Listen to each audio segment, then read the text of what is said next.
What's up, everybody? Welcome to episode 228 of the Cheesy Controller Podcast. I'm your host, Anton LaPlatte. Joining me, as always, we have the Mecha Stardew Valley, Chris Montalbano.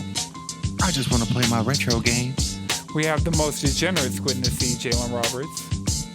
Really should just be able to play, like, any game that's been created. Like, come on. We got the Ray Trace Durag Madrid Devon. When people talk about AI, I want them to be talking about the nigga with a crossover. And joining us once again, it's been long overdue to have you back. Formerly known as Game Master Herb, we have GaymerHerb. How's it going? I like games. I make games happen for people sometimes. Hi. We got a jam-packed episode for you guys this week. We're going to be talking about the justification of the PS5's place in the market, Nintendo characters possibly coming to Fortnite, representation in fantasy gaming, and the communities in gaming that really show us the brighter side of the internet. So, Herb, since the last time you've been on the podcast, a lot has changed. So much. It's been, almost 3 years probably since we recorded that day at Dead End. That's one of, those are some of the featured pictures, on my phone. I have a little widget that'll cycle through photos, and, the day you came to Dead End with us is one of those ones that it always tries to highlight. So Yeah, no, that was a great day. Y'all have an awesome studio over there. Well, we haven't been there in a while. We're actually, I don't know if you ever met Radic by Nature at Controllerize. He started his own space with Radic Records, so we go over there and hang out and work with him. That's amazing. Yeah. Oh, yeah. Really awesome space. Yeah, Yeah, you know. he's a very supportive individual and really talented, and just that totally makes sense that he got his own studio. That's incredible. Yeah. Right. Shouts out to Radic. Just a dope individual. Yep. Yeah. The definition of black boy joy most of the time. Right. He'd always come find me the very end of the night on Controllerize and be like, "We got to fight." And I'm like, before I knew him, you know what I mean? It was just so we go play something. But he would always make a point to come and play games with me. Yeah. So that was always And that was awesome. It was one night, I think you and I were just standing by the game station, posted up talking, and somebody was like, "Oh, I want you to meet Anton." And he was already drunk at that point. But yeah, I was like, "Hey, I'm Anton." He's like, "I'm Anton." And I was like, "All right, dude." And just kind of. Did we just become best friends? But yeah, since then, he DJ'd at my wedding, and he was talking about opening up the space, and he was like, from your professional, point of view, what are some of the things I would need to get to be able to host podcasts? And he legit, I wasn't expecting it. I gave him a list. I was like, if I had a space and I would be buying equipment, these are the things that I would buy in particular. And he just added them to cart, and they were there in 2 days. I was like, cool. He was really serious about one of the first things for him to be able to do was to host us. So that's wonderful. Yeah, we've been there, I think, since episode 200. We go when we don't have remote guests or stuff, and it's actually helped us. Because that was one of the benefits of Dead End, is we could just give people an address, have them show up, meet us there, and record. And so having that space with Radic has been really good to be able to do things like that again. Because it's been a while. COVID really... And I mean, there's still always a chance somebody gets sick or whatever, but I think the value of having those in-person conversations has just in the past 20-something episodes, it's been great having that again. Yeah. So what have you been up to, Herb? So, a year ago, we moved to Colorado from Atlanta. I've been working with my partner, not doing gaming stuff as far as a job right now. I have a potential event in July with a group of dudes here that run these weird monster events where they dress up and have a whole Halloween thing just because. they DJ and stuff, and I'm like, that sounds pretty sick, and they want games, so we'll see how that goes. But honestly, life just kind of slowed down quite a bit, and I'm okay with that. For those of you who don't know, like I did events and stuff like longer than I was in Atlanta. I used to do it in Ohio too, and it was like altogether, I think like almost 8 years, and I don't think ever done with it really, but like Right, that's a mighty ride. Yeah, moving to Colorado has definitely been like sort of like a break from like a lot of stuff, and also just I mean, you know, we were living in like a 2-bedroom, 2-bath apartment for like 6 years, and we finally got like our first house ever. So, you know, I'm going all domesticated and all that. It's what happens when you get over there. But yeah, no, I mean, things are all right. I've been streaming. I've started like a gaming blog because I realized that social media is trash, and as much as it's useful to get like the word out for things, just living on Twitter or Instagram or TikTok is like kind of depressing sometimes, you know. And I need a place to like write, so I started like just writing, and yeah, just kind of like, you know, doing the domestication thing, being a good husband, dealing with this one right here. And yeah, gaming a lot as always. I'm always gaming. I don't have like a streaming schedule right now, but I stream probably like twice a week, and it's just kind of like whenever the hell I feel like it, you know? Yeah. Because right when COVID hit, I started streaming like nonstop, and I did it. I think the record was like 285 days in a row, and I just like went hard. I was just like stream, 7 days a week. Let's go, boom, you know. And then it was kind of like, all right, I'm gonna burn out on this real quick if I don't stop. So Yeah. But anyway, thank you for asking. I'm doing all right, thank you. Yeah. How are y'all? It's dope. You know, existing. Right. You know, life has its ebbs and flows, right? But I feel like I'm in this real kind of like productive space, this good space. So I'm just trying to keep that energy going. But you know, a lot of times it's just learning how to navigate when shit's not going well, because that's what it is. Because it's going to rain on you. You just have to be equipped. Yeah, that's true. I'm recovering. Last week I missed the recording, and like I maybe miss a recording every 2 years. But last week I was sick. Like I couldn't keep my fever below 100 for more than 24 hours at a time. Like we still don't know exactly what it was, because I tested for COVID multiple times. Like did tests through the doctor, did at-home tests. All of those came back negative. I was just like really out of it last week. But so last week, the week before was my 29th birthday. And so leading into that, I was like, guess, let's like do big things, like applying for press passes, trying to do events, I do another show, Table Cheese, with FTO Nerd Talk. I don't know if you ever ran into him when you were in Atlanta. But, Dude. Yeah.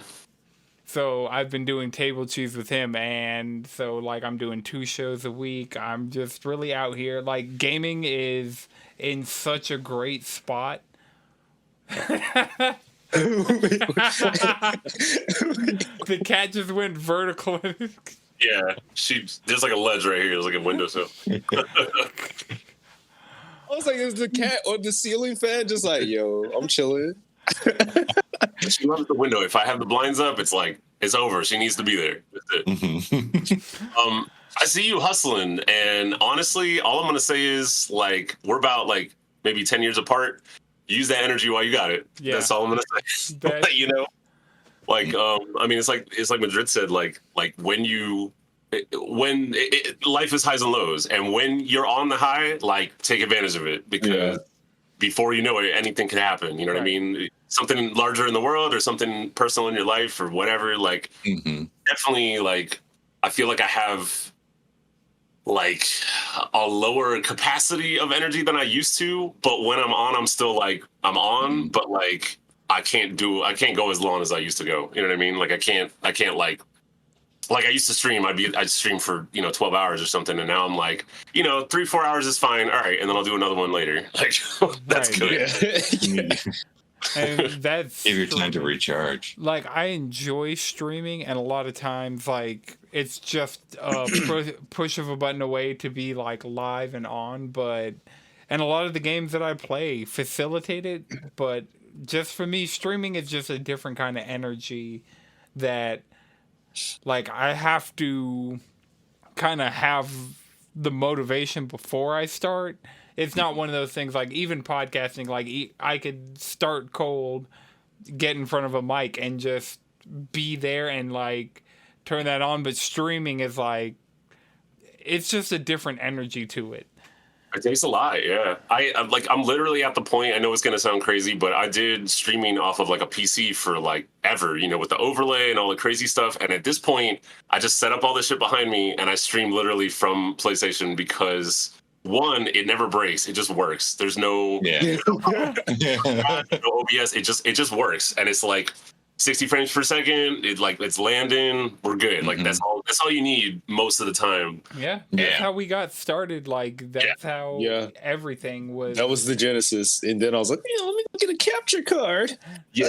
Let me go make my life harder. I want to use streaming. For real. I want to have overlays. It's great to be able to stream like anything.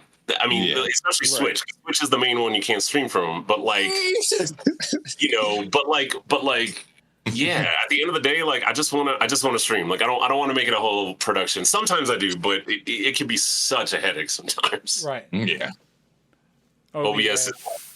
OBS is like great, but I also want to fight OBS like in the face. Yeah, because sometimes it just won't work, and it won't tell you why it won't work. You got to figure out why it's not working, and then sometimes it's like there's nothing to figure out. The shit just doesn't want to work. It's like I just don't want you to stream today. Right. The government called and said, like, you know, the bots like fuck up all the time. Like they take turns like, just fucking with us. Sorry, I didn't hear your subscription. My bot and all that. You know. Yeah, I think OBS is actually like they're gathering data to see how people deal with like these situations, and they're using that to build up profiles so they can clone our brains, right, and create new AIs that are based off of us and how we operate. Stay woke. I mean, it's not that far off. Yeah. That's what they're, you know, that's what somebody was talking to me about, like 23andMe recently. And how, like, it's cool, but also now they have a profile on all these people who didn't necessarily have their information out there to begin with. Right. You know, maybe in 20 years we'll figure out it was a terrible idea. Who knows? Their information was definitely out there to begin with. Like that. The thing about it is a lot of that information was already out there. True. Yeah. It just is another data point for them to help connect the dots. It's the data point we can see, and that's the conspiracy. We're focused on AI and shit, and not the fact that they don't have proper information security.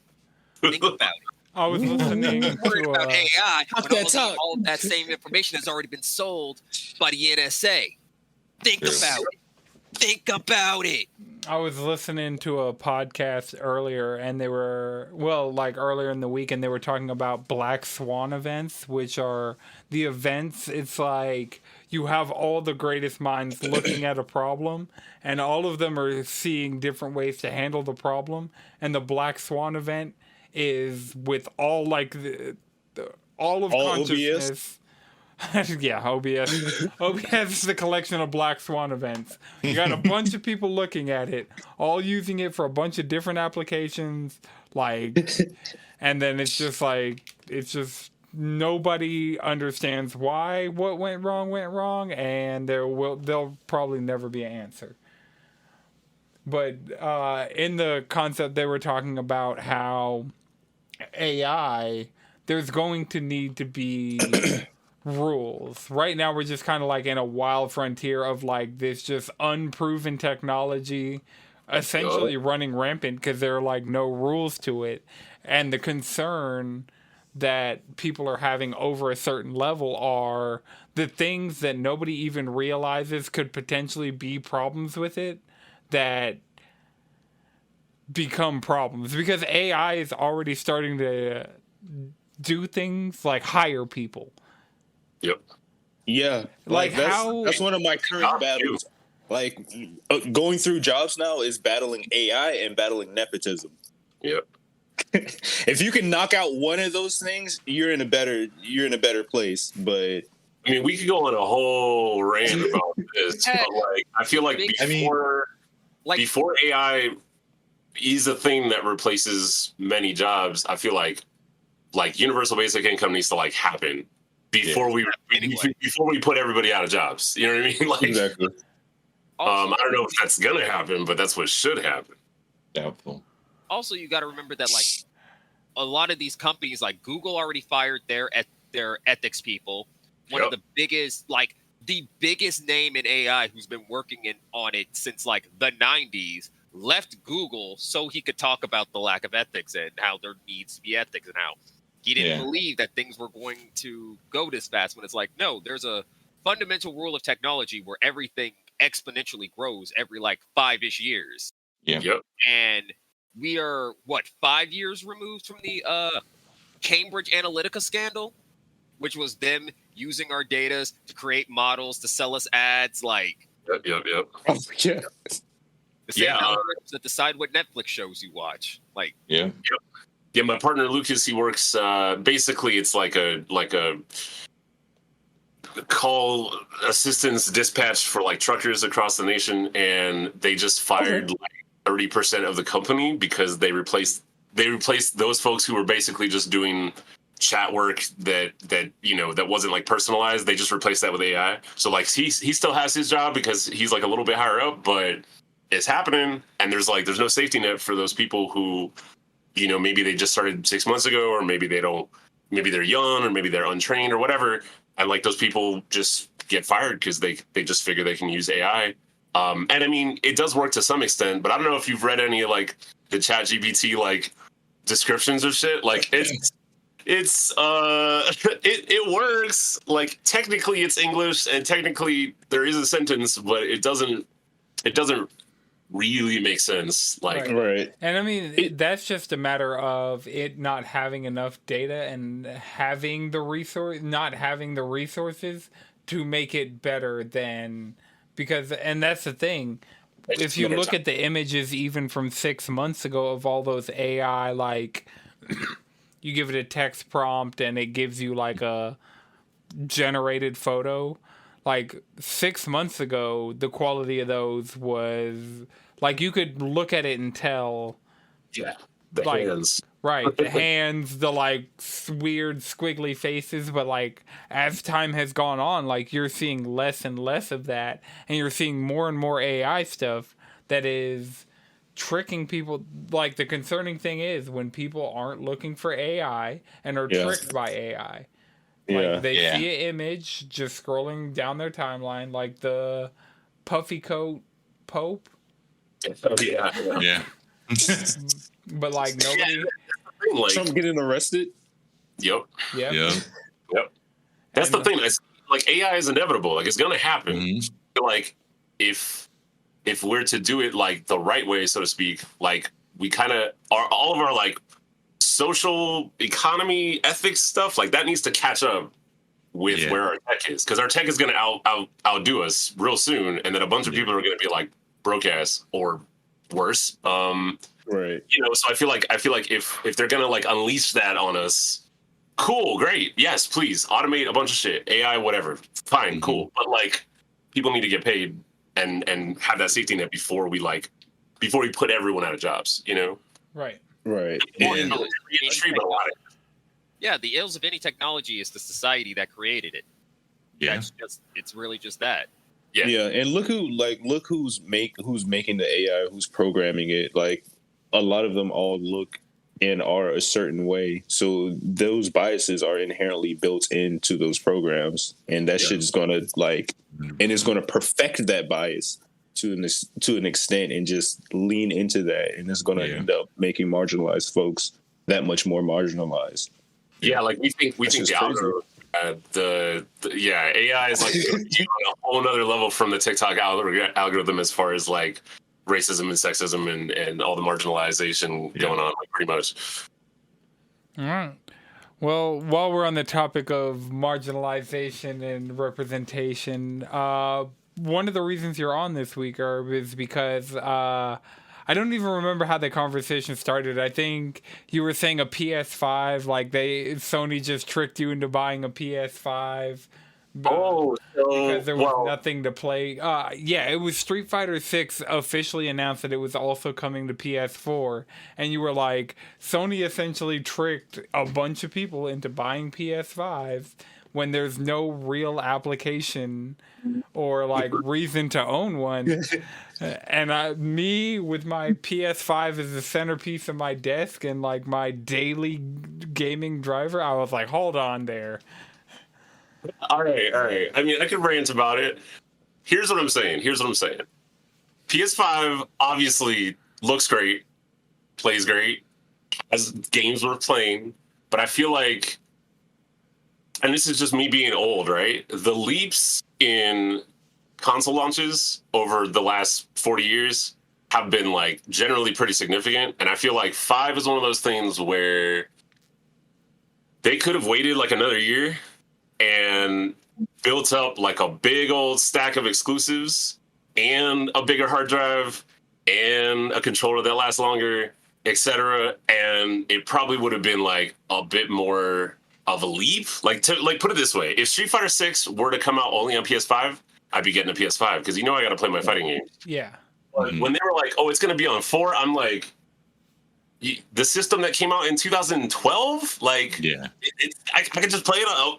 Okay, well, I guess I'll just play it on that. Ratchet and Clank is on there, right? Final Fantasy 16 is coming there first, but a lot of the games, I don't know. It's kind of like how Xbox did, in like the One era, where like last gen, where they had a bunch of exclusives lined up to begin with, and then they like lost all of them as time went on. Yeah, and I feel like the lost generation. Yeah, I feel like, okay, wait. So Returnal's on PC, Ghostwire's on PC and Xbox now. Like, I mean, I don't know. There's always going to be reasons to get any console that come out, but like the launch window, I feel like I don't know. I just still haven't found like a personal reason yet. When we moved out here, we moved here with a roommate, and she had a PS5. So I played Returnal and Ghostwire Tokyo for like 6 months straight. Like I was just like, boom, boom, boom, boom, 100% in Ghostwire. It's amazing. If you haven't played it yet, just saying. It's on Game Pass. And it's on PlayStation Plus Extra. So on either way, like there are a bunch of ways to. I wanted it like real bad when they first showed it, and then after a while, I was like, do I really? And then the reviews came out, and they were kind of like, yeah, I mean, it's cool. Like, I mean, it's literally just Far Cry in Tokyo. There you go. But like with magic instead of guns. And I don't know.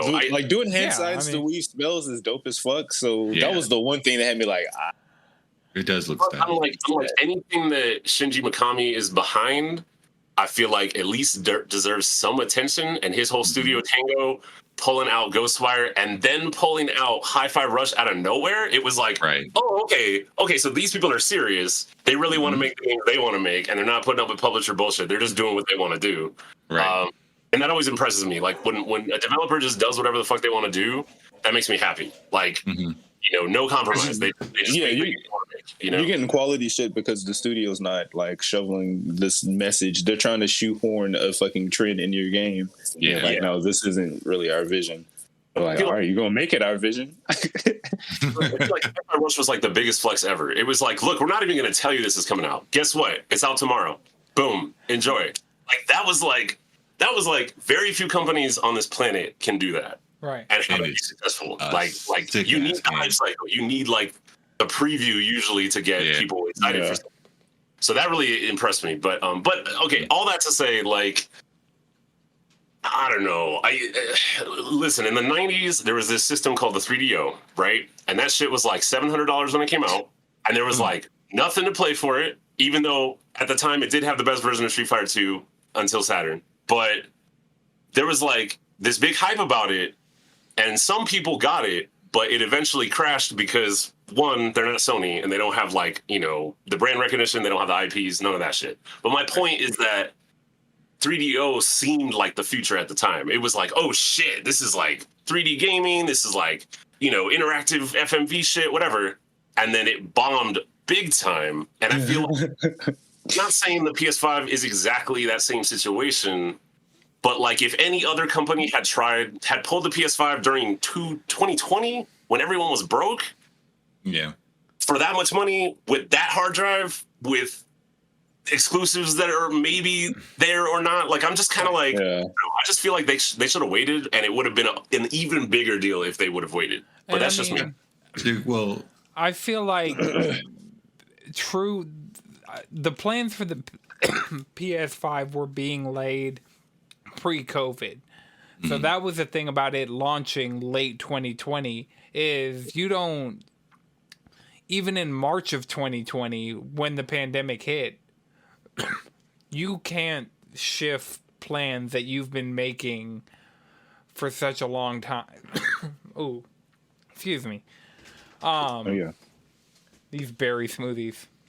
That smoothie heartburn, yeah.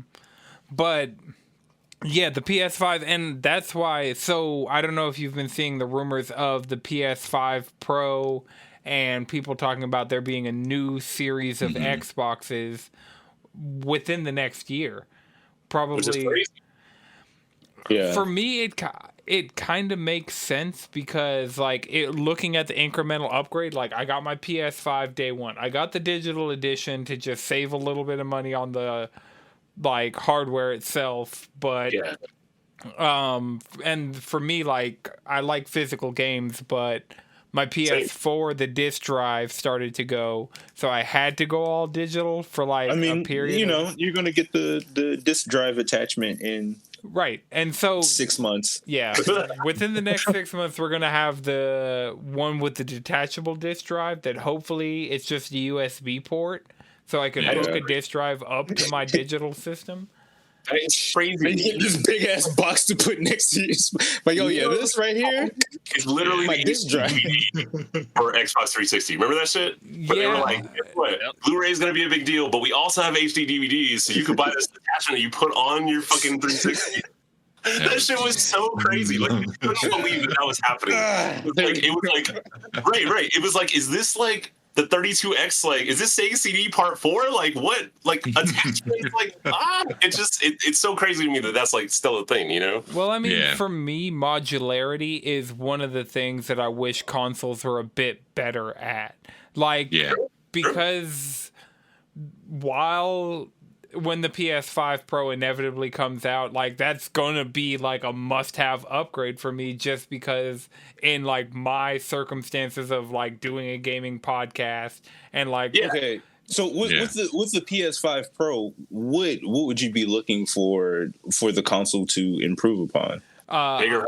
Same. Oh yeah, well I put a 2 terabyte. Put an in SSD here. Like in the there. second they were like, I'm dropping an SSD in this bitch pretty soon. So yeah, that's because hard drive space or like the SSD space that came with it was like that's unacceptable. My PS4 Pro came with a terabyte. Like you could have it at the base, like a terabyte. Get your flops up. Yeah. Right. Get your flops up. I mean. But storage, like for me, that hasn't been a problem since I put the 2 terabyte in there. Like I just have like huge games just sitting on, like just on there for no reason except like I have the storage to just have them there if I feel like playing them. And so for me, I get the general consumer would probably need more storage. I'm guessing like the Pro would let us use the same M2 SSD, so all I do is take it out my PS5 and plop it in my PS5 Pro, and like storage would turn into a non-issue once again. So it doesn't really matter to me. They add storage. What I'd be looking for out of a PS5 Pro would be ray tracing at higher frame rates. Because right now that's like the trade-off with a lot of things. Like Gran Turismo, you have a high frame rate mode and a ray tracing mode. And I don't want to have to make those compromises. Like one of the big selling points of this generation was getting ray trace graphics. And so that's more of a console limitation as opposed to the games being like, we that's can't. more of just hard power, like just straight up like increase the clock speed of like this SoC. Like you don't really have to make any. That's why I think it'd make more sense to do this iterative like half step now that like the production of the parts that are able to give you better ray tracing yields are coming out and are getting cheaper. I think that because ray tracing in 2020, I think the only series of graphics card that could do ray tracing was the 20 series. Since then, we've had the 30 series and the 40 series, and like the tech's just gotten better as far as like those and that's only in process. NVIDIA. Right. Like AMD is still kind of struggling in the ray tracing department. And so that would be one of the things is like AMD improving the pipeline for that. And one of the things that would motivate them to do that is needing to make components because both Xbox, PlayStation, and Switch. Well, no, Switch is NVIDIA, but Xbox and PlayStation are both AMD. So Switch is like it's so Nintendo. It's not even funny. Like it's so infuriating and annoying and Infuriating. it's infuriating. I want to play Tears of the Kingdom so bad, but it's like, ooh, I really can't justify playing it on Switch. Like I saw the Mario movie. Mario 3D World was the only 3D Mario I didn't have. I picked it up, played it, and it's just like that game. It runs super well. Like you're not seeing like the frame rate's not all over the place, but even it's just something like you can tell that the game design's there, the level design's there, like the Nintendo magic is there in that game.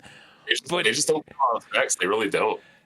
I just drops. Like I don't think people realize like when the Switch dropped, that was already old. Yeah. Like the form factor of having a console in your head, like that was new, but like the tech inside of it, it's like a X1 or something. Right. It's like not even. It was already old in 2017, technically. Yeah. But that's the thing. Something I love about Nintendo is that they understand that, like Metroid Prime Remastered came out, right? Right. Even if you go back and play the old one on GameCube or on the Wii, that shit looks good. Like, yeah, it's low res textures, but like the art design is what makes it timeless. It's like why Jet Set Radio still looks good. It's why Hi-Fi Rush had to look good in 50 years because art direction is just there. It doesn't really matter how high the fidelity is. And I feel like Nintendo always has a grasp on that of like, look, we know this other shit is out, but we don't care, and we're gonna make it look good, and you're gonna play it anyway. So like Nintendo. That's the thing. Nintendo this generation is the first generation that I've broke. This is the first generation of Pokemon games that like what is it, 10, 9? Whatever the newest generation of Pokemon is, the Scarlet and Violet generation, is the first generation ever that I have not played. And it's just because I'm like, look, these games, like, it's one thing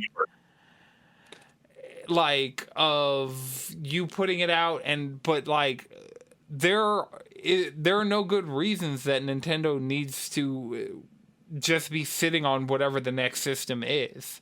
Like I get that it's still selling and they could sell millions because they're like the kings of backwards compatibility.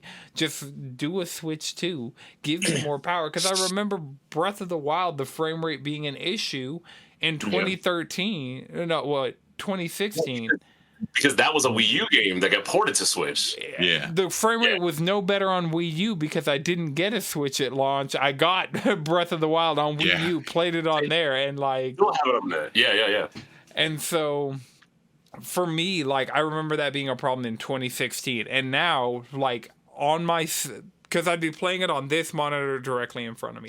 And on this exact same monitor, I can play God of War Ragnarok at 4K HDR, like just eye-searingly beautiful, and have it run at a lock 30. And then if I want 60 FPS, because I played God of War in performance mode, I have that option of a dynamic resolution that's still running higher than the lock 720p that the Switch is running at. Like So I want to play Tears of the Kingdom. Breath of the Wild is still one of my favorite Switch games, just hands down. But like, and I want to play Pokemon Scarlet and Violet, but I just don't feel like I feel like I need to vote with my wallet on these and just kind of be like, hey, PlayStation's doing what I want with the games I want, and I'm spending my money in that ecosystem. Like, I have my Final Fantasy 16 pre-order. I'm like putting my money, my hard-earned dollar, into the things that I am seeing that are positive in the industry and are trending in the direction of things that I enjoy. Yeah. And I'm avoiding, like, I need to, like, watch someone play Tears of the Kingdom and just, like, dive from a sky island to the ground and just see what the frame rate looks like, see how bad the pop-in is. Just like the things you're going to be doing over and over in that game that, sure, you've seen. Like, they've had, like, trailers. They had that gameplay breakdown. But those are all very, like, manicured, like, very, like... We're not gonna. If you take a left off this rock, it's gonna be like a janky mess. So we're gonna take a right off this rock. Like, I need to see the janky mess. The thing with those types of issues, though, like if it's not a game breaking issue and the game itself is good, you're invested in the story. That's just not gonna matter to you. Like once you really like, so many people that have actually played Pokemon, they're like, no, this game is phenomenal. But you know, I mean, it's just there's just some funny ass shit going on that shouldn't be happening. But hey, it is what it is. It's like a difference in value systems. Like Nintendo has always been like, if it's fun, fuck everything else. Fuck the online. Fuck the graphics. Fuck this. Fuck. If it's fun, we run. Yeah, I mean, Jedi Survivor came out in the same way. Like, kind of a stuttery, janky mess, and like, sure, but people were still having a good time playing it. Yeah. But that will crash, though. Yeah, but I mean, everybody I've heard who's playing Jedi Survivor are saying like, this is a really, really good Star Wars game, and it's like you get past, they look past the jankiness. Yeah, like it's just the PC version that's shit, right? For now, but they'll patch it. Well, I mean, the PS5 version wasn't that great either. Yeah, that's the thing. It's having across the board problems, and I mean, I was talking about it like because the Fortnite's doing a Star Wars collaboration, and like this Fortnite Star Wars stuff is always just kind of like that was what got me into Fortnite. Was like one of the first Star Wars collaborations they did. I was just like, oh yeah, this is really cool. Like, they're actual lightsabers. They feel good to play with. Like, yeah, Fortnite is like doing a lot of like companies' games that are their own game by just including that IP into their already very functional system and engine with the crossplay, with free to play. I mean, like, it's just Fortnite. Yeah. Fortnite isn't a game for everybody necessarily, but they have a really good grasp of like, why don't we just take shit we like and put it in our engine? It's the ideas from like the Unreal Tournament. You see the lineage of like the old Unreal, like the old Epic. You see a lot of those things because a lot of those things just got put on Fortnite. Like, a lot of those people are just work on Fortnite now, and you see a lot of those roots from like these really strong older games, like. When they shut down Infinity Blade, like on mobile, like they delisted those games and they put the sword in Fortnite. Yeah. Like they sacrifice others so Fortnite can absorb their fucking powers. Yeah, honestly, because I mean, at this point, like, and I've talked about it on the show before, like Unreal Engine, Fortnite is Unreal Engine. And like, see, having those tools in a live game and like just on a technical, like, yeah, Fortnite's not for everybody. But my argument lately, especially, has been if you enjoy shooters, Fortnite is one of the biggest budget, most mechanically like sound. Free to play, like most feature complete as far as like full crossplay, full cross progression. Doesn't matter if you got a skin. Like while playing on the Xbox Cloud version, that same version will travel with your account and you wherever you take it. So like Master Chief is one of the skins that I use a lot playing on my PlayStation.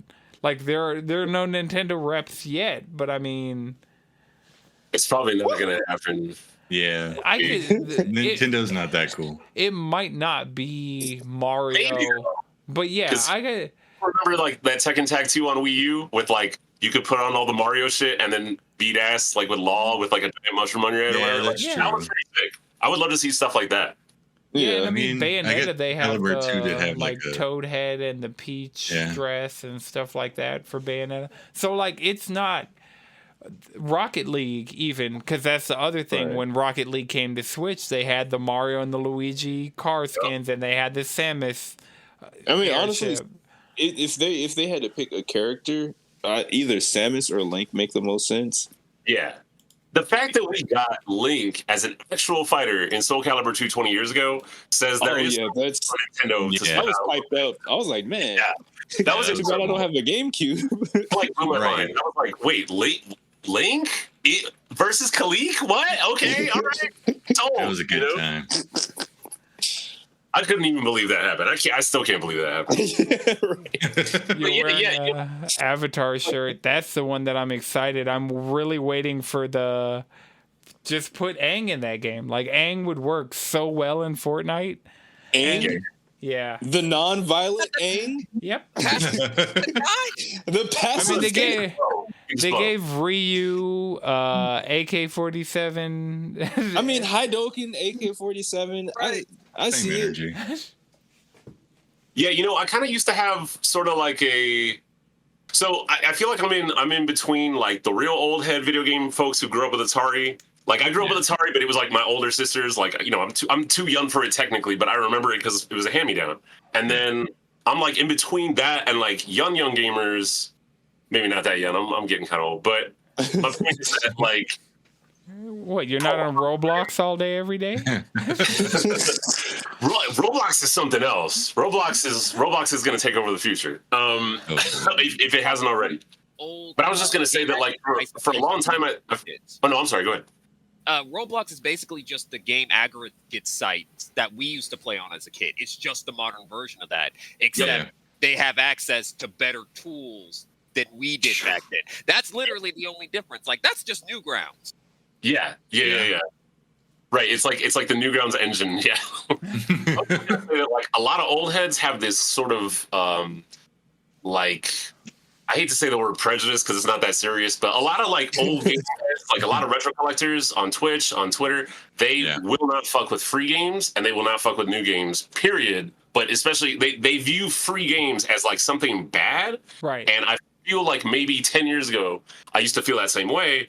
But then, like you said, I gave Fortnite a try, Rocket League, Fantasy Strike, Spellbreak, Brawlhalla, whatever. And like, actually, I mean, are they like the best games to ever come out ever on anything? I mean, no, but like, if you just want to play something with your friend and you want to spend jack shit on money and just log in and you're there and it's like the greatest social sort of situation for gaming that could happen because there's no exclusivity. You don't need anybody to spend any money. You just the barriers are getting lower and lower. Like because it used to be to play a game with your friend, you needed 2 controllers, a console, and a game, and all of those things. But now we're getting to the point that phones are becoming ubiquitous to the point that you put a free-to-play like quality multiplayer game and like have people access it through their phone. Among Us. Yeah, Among Us, like Warframe is like massive. Like Warframe is like this fucking whole religion. I have like a whole group of friends that are just into Warframe, and they're like, "Dude, you should get into it. It's free. You should get into it." And I'm like, "Yeah, but I'm gonna spend like 900 hours of my life in this." They're like, "We know it's awesome. You should get into it." And I'm like, "No, I'm never gonna play anything else." You know, like, it looks cool. Yeah, play 14 instead. It's not free, and it will take just as much time.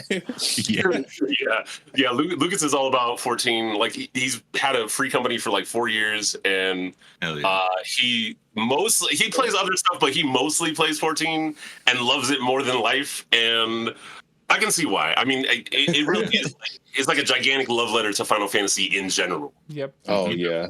That made the Pixel like remaster collection just be like, oh yeah, this plus Theater Rhythm earlier this year. Like Theater Rhythm. Yeah. Theater Rhythm was that good shit. It still is like.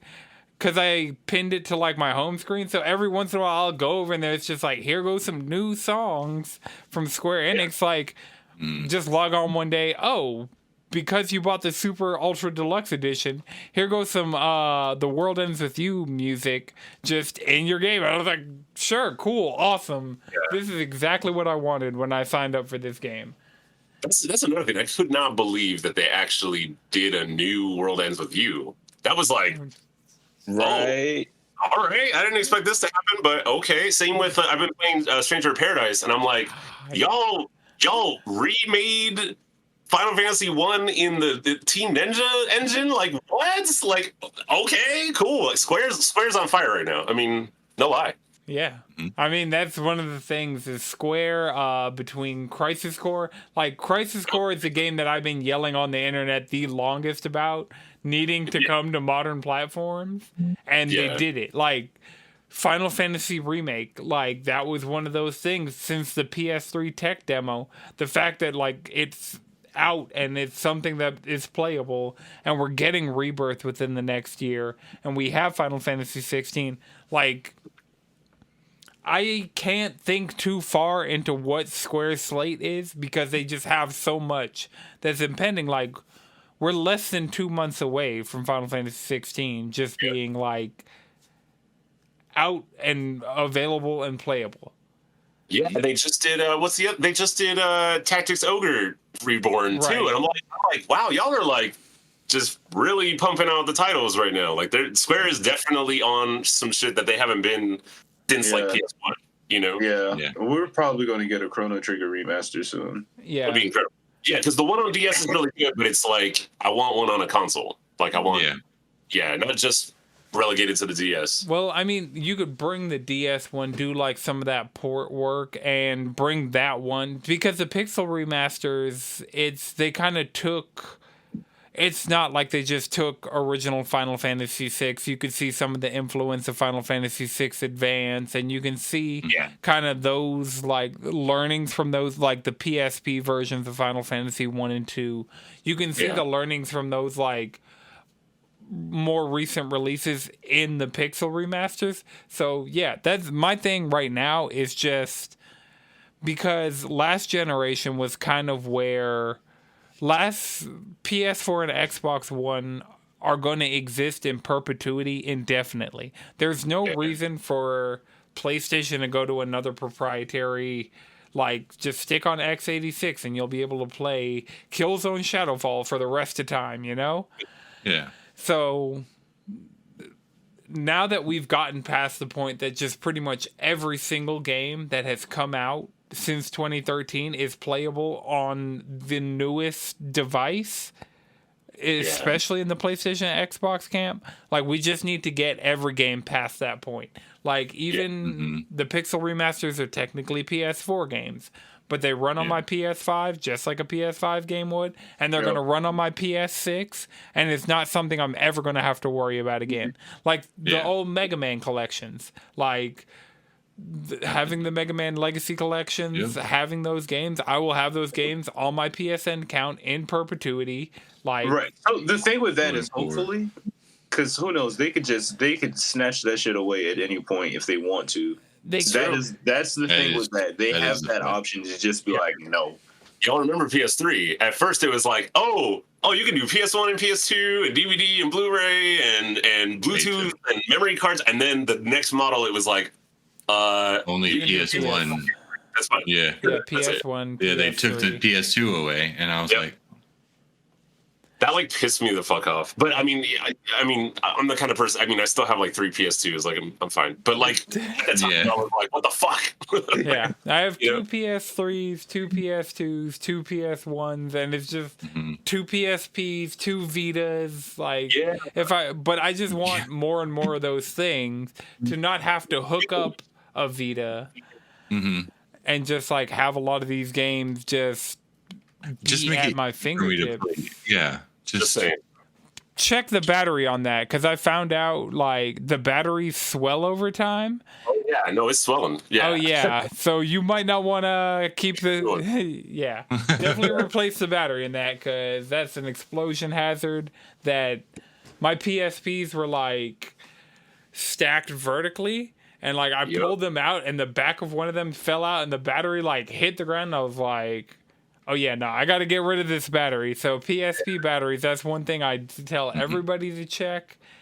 It's just like something that sits on my shelf. Like I love it, but if I'm gonna actually play PSP, I have to go, and then I just have like the PSTV modded for the TV. You know? Yeah. Nice. I mean, yeah, playing PSP games on native hardware, that's kind of that's a stretch. Even though the PSP had that port on the bottom left that was like a S-Video out, and I used to love that port. Like I got those cables at like a Walmart and playing like Rock Band Unplugged on like back then my massive 30-inch TV. Like it was great. Yeah. Oh, there goes the cat. Yeah. I mean, it'll be cool like if they will add all of these games that you could like from PlayStation 1, like older generations on the newer consoles, but like way like analog, the analog pockets are coming out that are playing like Game Boy Color and Game Boy Advance games natively. Like I don't think other companies are preparing for that to never happen because they don't see a trend of it happening. Yeah. So like, well, I mean, it'll be a stretch if like PlayStation ever does put their entire catalog. Yeah, I don't think the entire catalog, but did you know that the PlayStation Plus Premium, like PS1 backwards compatible, like if you own those as PlayStation 1 classics on PS3, you also own them on PS5 outside of the subscription. Or Vita. Yeah, it's like all one thing, which is pretty cool. Like they're trying. It's not perfect, but like that is cool because Nintendo gave everybody the shaft from Wii U and 3DS to Switch. Like all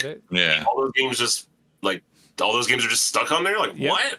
Totally. You know? Pokemon Crystal. My copy of Pokemon Crystal on my 3DS is locked to my 3DS because none of that stuff. And like that's the thing. You were talking about like actually having the emulation for like doing the actual FPGA for the analog pocket and stuff, but the Nintendo Switch Online, like the NES and the SNES, like the catalog, like the Nintendo 64 is kind of getting there. The Game Boy and the Game Boy Advance have a really far way to go before it's even like the top 100 things, let's say. Yeah. But I mean, having those is a great way of preservation because those, like you pay your subscription, you have the application, and that is a library that's more Game Boy games than I had on my 3DS. Like there are Game Boy games. I'll give you that, but like the point of like not having like if you didn't have internet or you couldn't pay for the subscription, they're gone. Or if Nintendo then like decides, okay, we don't want these games on there, and they like pull certain games from there that you're like in the middle of playing, like even they realize Game Pass, like they pull games, like Nintendo could eventually just say, hey, I'm going to take this Game Boy Color game off of there for a while, and you're like, that's one less game that I was playing that I was planning on playing. But like there's so many things that where you have to have internet, you have to have the subscription to even be able to enjoy those games instead of just downloading it directly to the system and playing it offline like you would have been able to do.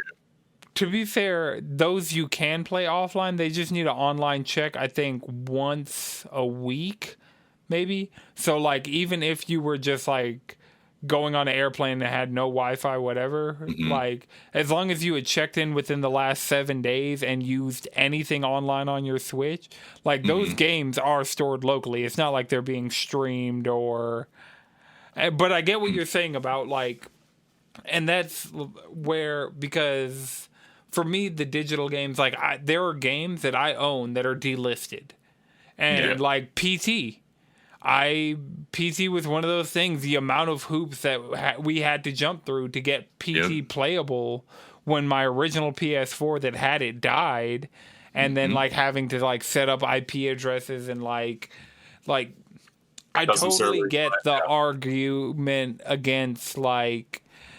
But I mean, at the same time, while they reserve the right to yank all of this away and have it never work again, like it behooves them to keep it around because, like, this is giving them a modern way to make money off of it instead of people just the only option being piracy and... Fair, though? Because that's the thing you gotta remember, is that, yes, it would make them a lot of money. Yes, it makes sense. Doesn't mean they're going to do it. Yeah, I got trust issues with these companies. Yeah, I think Nintendo realized with the Wii that, first of all, the Wii Virtual Console was incredible. It had fucking Game Gear and Turbo Graphics. Like, excuse me? For $5 a piece of games, like, you could buy Rondo of Blood for $8, and that game is like $300 in person for the actual disc for Turbo Graphics. All I'm saying is, I think they realized that they kind of gave us too much. And so with the Switch, they're sort of like, well, hold on there, partner. Let me, let's reel it back. Let's put you on the subscription. Yeah. I do think it's great that they have those games, and I love that you can rewind and save state. I love that you can play Game Boy Advance games online with people. Like, that's sick. Yeah. But like you're saying, I think it kind of closes the window of accessibility for people who can't afford that every month. Which, I mean, we were just talking about it with AIs taking up jobs. Like the way the world is going or at least the way the US is going on an economy level, subscriptions are kind of like. It's a double-edged sword. It's convenient. You can access it from a lot of different things, whatever it is, whether it's Netflix or Spotify or Switch Online. But at the end of the day, people who can't afford it are just kind of fucked. And with Wii or even 3DS or Wii U, like, I still have those. Like, I just plug it in and turn it on, and they're still there. It may not be the best version. It may not have a save state, but I don't know. At least you're still playing it. Right. And the subscription method is like good with the assumption that we live in a perfect world where there's no predatory capitalist, like business practices. But that's not really the way we live in, So it's kind of like you're saying, like Nintendo could just be like, guess what? Nope, and they have, and they will. Yeah. So, or they could say, hey, the price of a brick's going up. Right, and it will. Yeah. And there's nothing you can do about it. It's either cancel or keep paying. Yeah, I really like their system of like the catalog for NES and Super Nintendo is good. It could be more, but it's good. I like the way it's set up. I like the challenges. I love the emulation. Like it's great for what it does, but it's just like we should have more by now. Like if I can go on Fightcade and play fucking Power Stone with rollback netcode for a system that doesn't even exist anymore with people like no problem. Why is there only 30 SNES games to like? You know what I mean? I know. It's a whole business thing, but it's just kind of hard to swallow after playing games for so long and seeing that we actually kind of had more options 15 years ago or maybe 10 years ago than they're trickling out to us now. It's not the worst case scenario, but I feel like in 10 years we need to come back and have a conversation about this and see how it's maybe gotten worse. I 100% agree. And I mean that, like, even when we started the podcast, seeing how much the industry has changed just, like, in the last 5 or 6 years of, like, some of the things... When did y'all start? When did we start? Y'all been doing it for a while. Yeah. Like, well before we even met. Yeah, 2015, 2016, I want to say. Okay, cool. So... That's a long run of a podcast. My goodness. Oh yeah, and we've been consistent. Haven't missed a week. The only time, and it wasn't even a missed week. It was like we went from Wednesdays to Saturdays, and it was like just instead of that Wednesday, it was that Saturday, and yeah. That's amazing. That's commitment. That's like so hard to find these days. Yeah. I mean, dedication, because that's the thing. If somebody's coming looking for us for a podcast, I want us to be there. Like, I want anybody, like, earlier today I was talking to somebody about the podcast, and I was like, yeah, I'm going later today to record it, and episode 227 is up there. And episode 227 was really episode, like, 321 because we renamed the show when we were doing exercises from home during COVID. And so we like our numbering convention, but I mean, that's something. And even just looking back at, because having even an all-digital system wasn't something that was around when we started. Having these, well, I guess the PSP Go, to be fair. Yeah. But, yeah, seeing these changes, and yeah, you're right. Coming from the PS3, going to the PS4, I saw a lot of the things that the PS3 did. Like, I enjoyed PlayStation Home. Having PS1 classics at the ready of just like... That's awesome. There are a lot of games that I had as PS1 classics that I don't have a modern way to play. Like, I can't play a lot of those games on my PS5. Like, Mega Man Legends 1 and 2. Like, don't even... right in the heart. Like, where the fuck is my 3, Capcom? I swear to God. Sorry.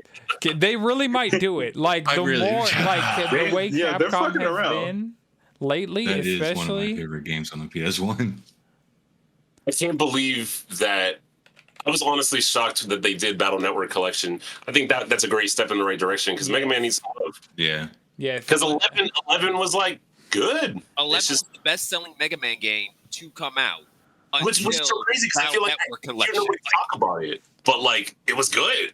Like it was actually good. Yeah. Yeah. Sold very well. That's good to hear. Anyway, I'm sorry, I sidetracked you. Oh no, you're good. I was about to slide into AFK land for a second, but yeah, that's something like having these games, and I think Square Enix is doing a really good job at it. Nintendo's doing a really good job at it. PlayStation is doing a horrible job at it. Like, I've had PlayStation Plus Premium since they introduced the tiers, and as far as like the higher tiers, I told you it's not worth it. They're not. It's not. Well, the only reason I'm still on Premium is because it was cheaper for me to renew Premium than to drop down to Extra. It's like, wait, it's $30 for the next year, and I don't update. Like, it was like last June, and I didn't need to like renew it until this June. So I was like, okay, sure, fine. Yeah, and that was my thing. Like, it was like a $20 upgrade when they dropped them for me to go all the way up to Premium. And then my billing cycle's Black Friday. So Black Friday, they had a deal on Premium. Like, that was legitimately my plan, was to go down to Extra, because the Premium tier just doesn't hold any of the weight of like all the things that I've done, except for a couple game trials, which I would have been okay not playing the opening of Soul Hackers 2. Like, outside of the game trials, I am not using any of the premium level features. The only reason that I still have premium is because it was cheaper than Extra. And I was like, well, I'll pay less money for more stuff. That's fine, I guess. Yeah. So, well, I mean, it's your podcast. We were going to talk about Final Fantasy 16. Oh, yeah. And then we went off, which I love going off, but I'm just saying. Well, yeah, let me do AFK. You guys can start with Final Fantasy 16. I'll be right back. I'll be off camera, off mic for a second, but I'll be right back. And you guys can start it off, because Jalen is one of the ones, and Madrid especially, when those news stories initially came out talking about not having any people of color, and trying to portray this this world. Yeah. That was one of the things that brought up with me about how, you kind of have to take that into account, because, for me, it's my most anticipated game. I pre-ordered it months ago, the Digital Deluxe Edition. The second is available for preload, we'll preload, and the second is available for play. It comes out that Friday. I'm taking that Friday off. Get off work Thursday, sit at home, Final Fantasy 14, Monster Hunter until it's time. And then I'm leaving the Discord call, leaving the PSN party, and I'll talk to y'all after I've played that game till I pass out, and then woke up, played some more, and then, I'll have some impressions for y'all. But that's Saturday when we record. But, I mean, outside of that, yeah, and that is something you said you wanted to bring it up and talk about the representation and talk about the artistic vision that is this kind of whitewashed version of history. So yeah, y'all can definitely springboard off that, and I'll be right back. Cool. Well, of course, I'm sure everyone knows how I feel. I think it's of course it's bullshit. Is buying into like white supremacy in a sense, even if it's just subconsciously. But it's bullshit. My thing is, I feel like we're at a spot culturally where you should know that with a game it would be good to just include other types of people in it. Like you may have this vision of the world, but that vision of the world was ultimately not true. And to say that it was that's just inaccurate, right? Yeah. So my thing was always like, even like people, oh, it's a Japanese company. You can you're trying to appeal to a global market. You should call in consultants.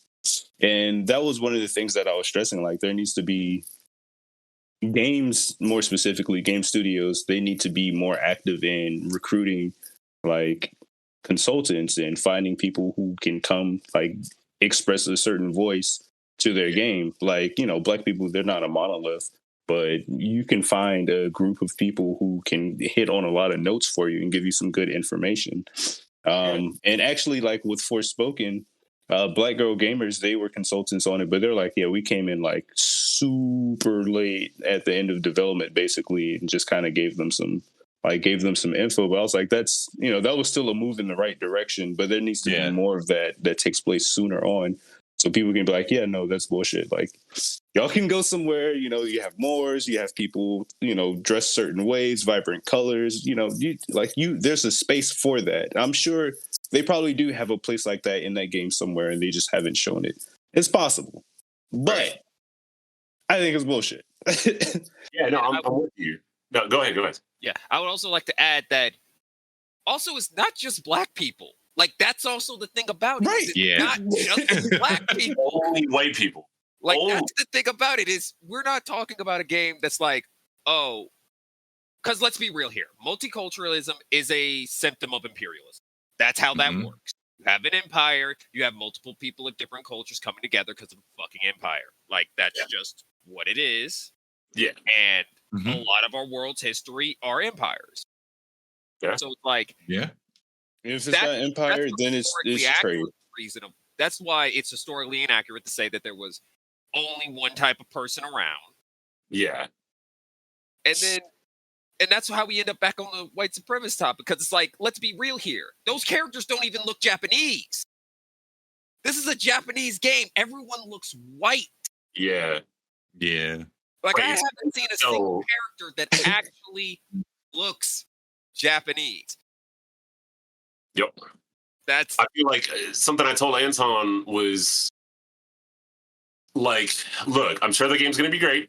Final Fantasy will be fire. It'll be fun. It'll be awesome. All that stuff. But there's a big difference that I think needs to be spoken out loud. There's a big difference between just making a game that only includes one kind of person and verbatim saying and then doubling down on, we're not going to put black people in this game. That's like, there's a big difference between just not including someone, which is already not great, and then saying, no, this is what we meant to do. We're actually not going to include these. Like that. We went out of our way. He went out of his way to confirm that, no, this is not going to happen. And I know Yoshi P is kind of like a hero for a lot of people because he's spearheaded Final Fantasy 14. He's kept that whole lineage going. Final Fantasy 14 itself. Go ahead. Dead. That man needs a vacation. He looks dead. He looks like I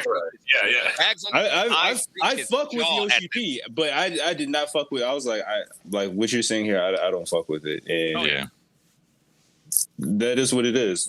That's a part of it. But and for me, that is something. And like, when you asked and brought it up, it was like, that is something, like, yeah, we're consistently talking about this game because this game, like, we keep getting news blitzes, like they did the state of play.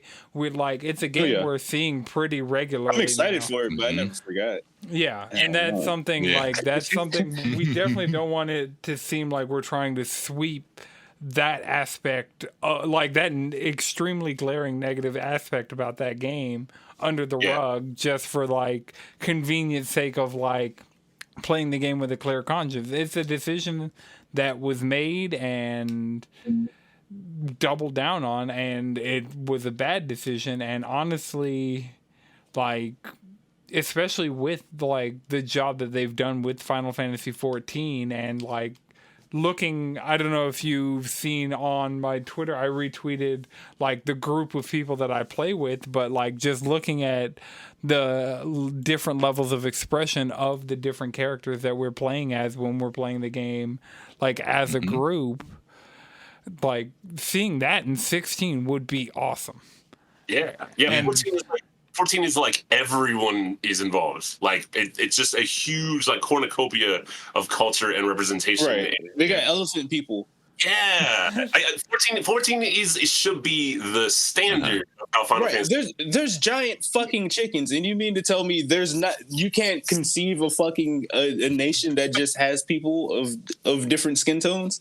Yeah. It doesn't make sense. It doesn't make sense. Boats don't fucking exist. Yeah, that was the lamest fucking excuse I've ever heard. That was just like out of a hat, like, let's try to say something, and it just didn't. I was like, we watched a lot of fucking Game of Thrones. It was like, let's make this shit a motherfucking game. And that's what that's basically what they did, because Game of Thrones, like the base series, had an issue with that as well. Yeah. And like, at certain points, they're like, okay, well, we're in Essos or Easteros or whatever the fuck. And, they had different types of people there. And when Daenerys came over, she brought her crew. She had like, she brought in some color. That was nice. But, it just goes to show, I'm like, even if y'all are inspired by that, they still found a way to kind of work that in. Yeah. But I mean, like the harm that's done when we buy games is one of those things that's very hard to like put a finger on exactly how much good or bad it is doing in the world. Obviously, we don't have to go into it, but obviously, this year with Hogwarts Legacy, that was a huge thing. I'm happy to share my opinions on it, but we don't have to go into it because I know it's a whole thing. I think in certain circumstances, it's not exactly about the dollar amount. It's more about what it says when you support something. To people who are already getting fucked, who are already getting stamped down by society, by white supremacy, etc. Do I think Final Fantasy will do as much damage as that does? I mean, probably not. But like you're saying, every person of color in the world sees that and sees that they're not going to see themselves in this game. And I guess my hope is that people, like, yes, play your game, enjoy. Is it going to kill somebody? Probably not. It's probably going to be fine. But moving forward, for those of us who are creating games, for those of us in the indie scenes, for those of us who are game devs, like, we need to like address that and show these old folks. Because I mean, Yoshi P's cool, but don't get me wrong. I mean, he's like late 40s, maybe 50s. Like, he's already like, I'm about to be 38 this year. Consistently, when I meet people over 45, gay, straight, or otherwise, they're kind of like, not all of them, obviously, but many of them are. Earlier, somebody said how the technology has exponentially grown. Like, tech growing from 1980 to 1995 is like now what happens in 3 years or in 2 years. It's like, boom. So what I'm noticing is that a lot of older folks, even just 10 years older than me, are just not really getting why it's not okay to be like, we're not going to put black people in this video game. Like, they just don't, like, they're not thinking about it. So my hope is that younger gamers, people my age, people younger, who are creating stuff, doing shit on Itch.io, doing shit on Game Jolt, working for these companies, getting in there, I really hope they sort of don't follow that example and start. Right. And even within Square Enix, we have examples of Luminous Productions, like making Forspoken, like having a protagonist that wasn't just like stock generic white guy, like on one of their biggest. And that's what we were talking about earlier. The thing with that is you also have to look, if you're going to make this your protagonist and you're like, all right, we're going to go there.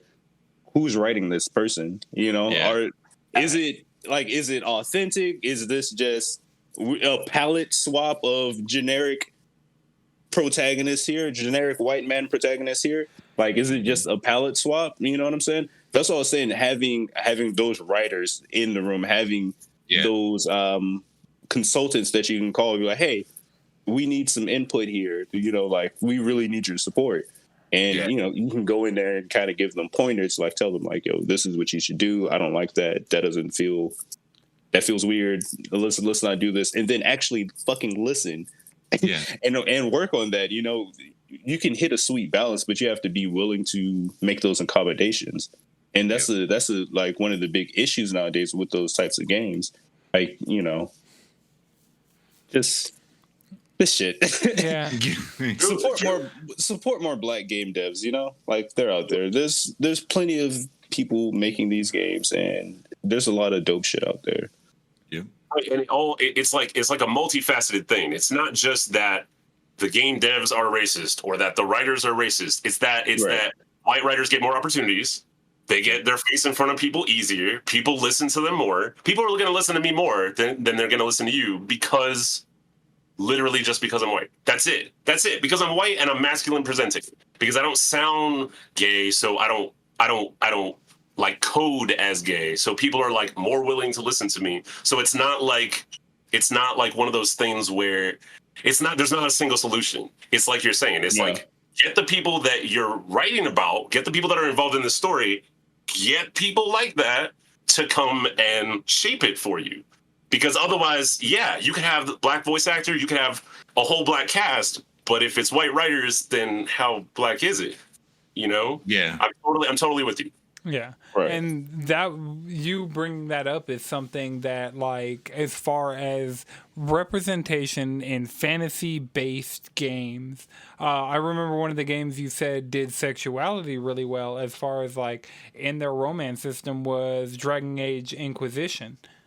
And so, like, and you could tell that a lot of it was thought about by LGBT plus people, and like a lot of the thought and writing and the people that worked on those aspects of that game had a broader scope. So, like, that's one of the things of kind of having the fantasy setting and kind of like there's a lot more you can do in those scenarios than what people. Like, most of the time when they look and see something that's fantasy, Lord of the Rings, like any of these things, like their baseline assumptions about it being entirely about white people and entirely about, like, you know... Oh, yeah. They got so pissed when Rings of Power came out. It was like, is that Hobbit black? Oh, they're like fucking foaming at the mouth. Right. Like, mermaid. Right. Why? Mm-hmm. Right.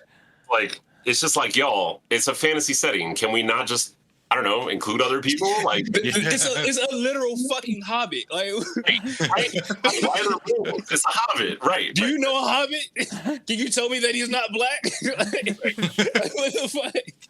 But that's the thing, is like, it really is like a multi-layered sort of change that needs to happen within the industry. It's not just the writers. It's not just the devs. It's not just the marketing team. It's the whole thing needs complete revamp.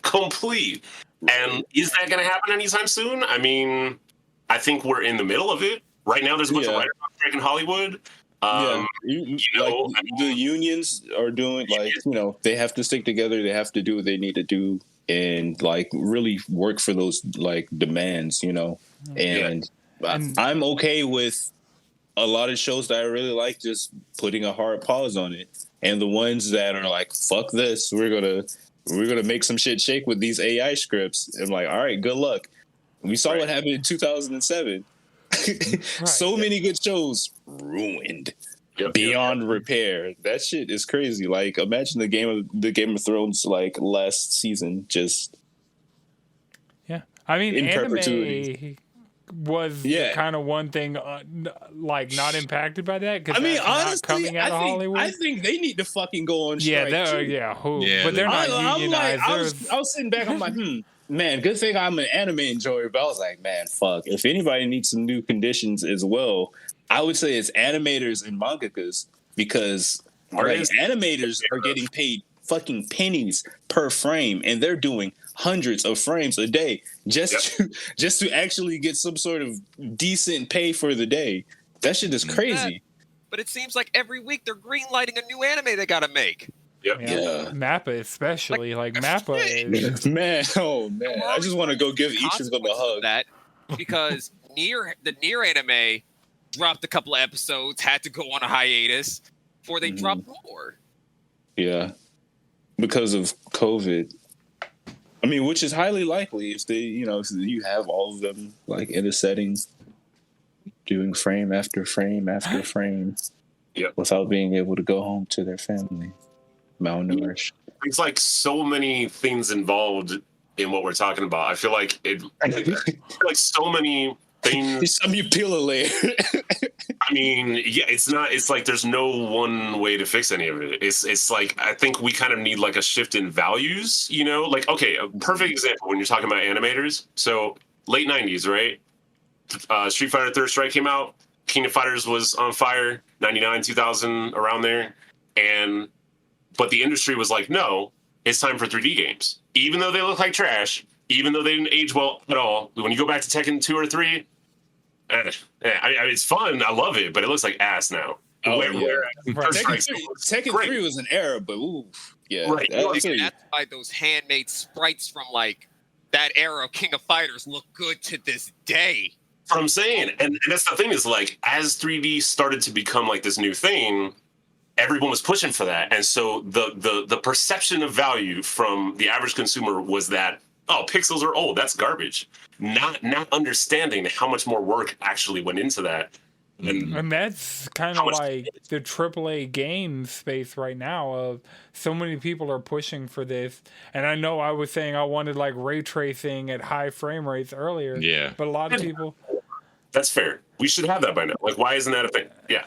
But, like, I get that these ray traced assets are harder to make. They take more time. They're more time consuming. They're more expensive. They're more, like, labor intensive to make. The better a game looks, that's like Diablo 4. When I played the Diablo 4 beta, I was like, you can tell that some people were worked to the bone, like, just looking at that game and looking at, like, just like the sheer fidelity of that game. You're like, there's no way this was...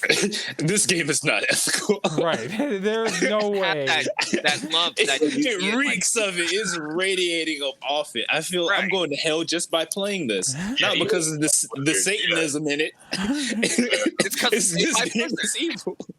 But it's also like you don't see the love that you see in like when the workers are like properly compensated and like Hades. Like you could look at a character and be like, this was somebody's favorite character. They loved working on this little motherfucker. Yeah. And those characters are always great. Yeah, I feel like Hi-Fi Rush is. I haven't played it, but I feel like it's probably like that. No, it's pretty one. Like you can just tell they just loved making it. You can just tell. Yeah, you can see the passion. Was a robot that doesn't understand social cues that draws expressions with whiteboard marker, and that is one of the fucking hilarious. In that game. Like I feel like that, like in an industry like the games biz, I feel like that's how game studios should be. Like y'all should be having fun doing this shit. Like it's a medium pretty much exclusively for fun. Yeah. Like, you know what I'm saying? Like, that shouldn't be an environment where you're stressed, where you're like, where you're toxic, where you're like a dickhead. Like, that shit doesn't make sense. Like a lot of shit has come to light in the past decade, let's say. But I mean, if you go back and read old magazines about Nintendo and Sega, they were doing the same shit back then too. Grueling hours, not enough pay, not crediting. You rear your ugly fucking head again. I mean, yeah. I mean, even like going back to the 70s, when you look at Atari and like what was going on with their business, they would ship games and not actually put who made the game, which was usually a single dev or maybe two people. They wouldn't even credit them. They would just be like, this is an Atari game. It's Atari. That's it. No, the person who made it wouldn't even be mentioned. So like, we've come a long way from then. You know, we have credit screens now. We have Twitter handles we can go hit up, you know, so-and-so developer or but like we still have a long way to go. But it's been going on. It's been going on. Like Blizzard, I think a lot of it was just, you know, back in the day we only had gaming magazines, and now there's just so much more coverage on what's happening. You know. Because that's where a lot of this stuff, as far as like the working conditions on Diablo came out, is like just people tweeting about it. Like actual devs like having a platform and having a voice and being able to say to their followers, just like who are like gamers who, I saw your name in the credits of this game, or in your bio it says you worked on X, Y, and Z, and like those are games that I jive with, so I'm going to follow you. Like that is one of the big changes. And I mean, like this goes back to like being the change you want to see in the industry. That's why we've been podcasting weekly, because we didn't see people like, there are people that are similar to us out there, but they're like, I didn't see necessarily myself in games coverage. Like a lot of the podcasts I listen to are just straight up panels of white dudes, you know? Yeah. Yeah. And honestly, like, I remember I started listening to like when they were still doing it, the OK Beast podcast, because I saw Blessing. I was like, oh yeah, Blessing, he's black. I've seen him. Like, yeah, I'm gonna check him out. And then I listened to it. I was like, yo, this dude Ian I fucks with him. You know, white dude. Shouts out to Ian. But and like now Blessing's on like Kind of Funny. And he's working with them. So that's dope. And then Alex Van Aken from OK Beast is at Game Informer now. Right. Doing the damn thing. So it's cool. And then now like we were doing the podcast, and then we met Darren, and then Darren was like, you know, I fuck with these guys. And, you know, that's a new friend. And then he made the Rusty Rupees. Yep. And now they're out here crushing it too. So it's just dope. Like putting yourself in that position, like really helps to like bring and attract others. And it's just like you can really work to build that community.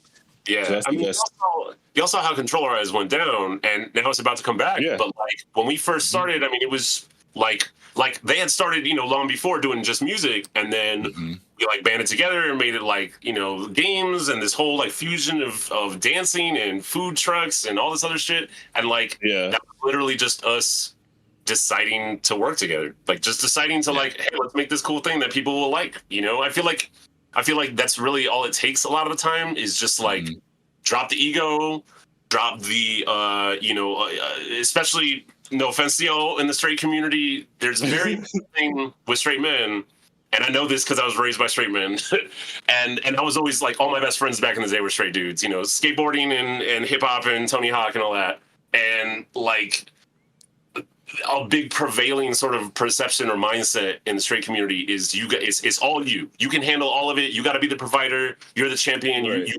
You can win. You can win. It's all you. It's, you know, number one. And I feel like all the best social movements in history, all the best creative collaborative projects happen when people just fucking work together and drop that shit. Drop that, like, I need to be the number one, and instead just feel like find your role and fulfill that role. You know what I mean? My role was to do the arcade. That was my role. I'm not a DJ. I did FM DJ shit, but I'm not a scratch DJ. You know what I mean? I'm not a promoter necessarily. I'm not a food truck person. I do art, but I'm not an artist. So it's like, you weren't like you can take pictures, but you weren't the photographer. You could like there were like, right. That's a part of like being in that collaborative effort, like delegating tasks. It was like, all right, you specialize in this, take care of it. I trust you. You're gonna nail this. Like, Herb, you have the games. Exactly. Like. That goes without saying. Like, you're gonna come through, deliver every time. Like, that's just gonna be spot on. But like, that's the thing, is like, you know, find your role, find people who are willing to work with you without getting weird and jealous and shit, because that happens. You know, people get weird, but like in general, you know, if you have a common vision, if you have a common goal, if you have something you want to work on, and most importantly, if nobody else is fucking doing it and you want to see it happen in your scene, make that shit happen. Do it. You know what I mean? I know y'all know that because you've been doing this forever. But like, you know, I just feel like so many times I will meet, you know, people who are passionate about stuff, but they kind of just don't, like, that community mindset is something we really have to learn, because we're really not really taught that, you know, especially in America, we're very much taught that it's all about you, the individual. You know, it's your piece of the pie, it's your shit, it's you. And I feel like that's not really something we could learn from Japan. Japan has its own issues, but something we could learn from Japan that I remember Stolen Drums telling me was when he visited there, he was like, you have to understand. He was like, Herb, when you go to Japan, well, because I haven't been, They've been there a few times. Drums and Raw and Pubes. The whole thing with Japan is that it's not about you. It's about Japan. It's not about her. It's not about him. It's about no individual. It's about Japan as a unit and how the country is going to move forward. And sometimes that means people get left behind. Sometimes that may not be the decision each individual wants. But I think in America, we could use a little bit more of that mindset, because if we all try to be number one, I mean, just literally by definition, there can only be number one. So like, we're never going to make it if we all try to do our own thing 100% of the time. You know, we kind of have to like find the gaps and fill in the gaps with the thing that we're good at, you know? That's my rant, sorry. I know. Great content. I mean, this is part of the reason we wanted to have you on, and like one of the reasons I always like having guests and having like collaborators is just so like maybe there's somebody in our audience who's a gamer, like who just wants like doesn't feel like they can, you know, represent themselves, and that's something like just having the different voices, like, and that's something like for me personally, I always want to work with, like, because like let's say there's somebody who's out there who's black who doesn't know they can be a developer. We had Super Saiyan on to show you like, yeah, that's something you can do. Like maybe there's somebody your age, Herb, that doesn't feel like they necessarily have a space where they can belong, and like that's one of the most powerful things about Discord is like having our community and having like the different like servers of the different people that we've worked with, and just seeing those communities and finding like having people who like Chris doesn't do social media almost at all, but Chris knows he can go in the Discord, hop in the Yu-Gi-Oh channel and find people to talk about Yu-Gi-Oh cards with, and like just having that space for that one specific thing. Like it's impossible for there to be that, like Twitter tries to be that one thing for everybody, but like we've created like our servers like 200 something people, and just having like that's not the biggest Discord server online, but like having that space for those people, and like having that space of talking to people and being like, yeah, like I found something funny online and I just wanted to share it with the group, like, or we found a wholesome video of a cat and we wanted to share it with the group, or like all these different things. Yeah. Just I'm always sharing like pictures of games I'm picking up at like these random ass used stores. Yeah, like, we got a collections channel of just like when manga drops, you can always tell when there's like a new volume of like My Hero coming out or anything like that, because everybody's posting. Got my manga in today, and so put them Pokemon cards in there. Yep. Oh. Yeah, that's the thing is like we're at the point now with tech and communication where it doesn't matter how niche it is. It could be some fucking 2-5-1 game from 1997, and there's a Discord about that too. You know, it could be some game that doesn't even have an online server anymore. Like the other day, I was just going through Twitch and I saw some dude playing Excitebots on the Wii, and I'm like, oh, you know this game is still online. He's like, but the Wii servers are shut down. I'm like, dude, there's a Discord and people already set up custom servers. Like it's like whatever it is that you're into, somebody out else, there. Yeah. You know. It's a beautiful thing, because it was for like a long time, like in my teens, it felt very isolating. You know, I had my group of gamers, but outside of that, arcades were starting to die. And so it was kind of hard to find, like there wasn't really a whole lot of online places really set up to kind of accommodate that sort of thing.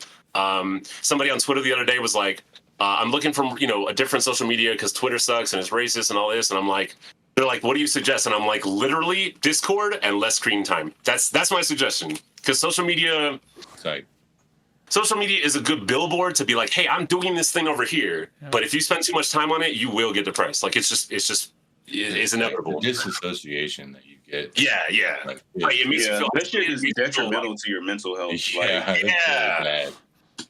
I've noticed a direct correlation with how I feel. Like when I feel shitty, based on how much Twitter or like Instagram I've taken in, I'm like, wow, it really does. Or other people's terrible opinions get rooted into your brain, even if you don't agree with it.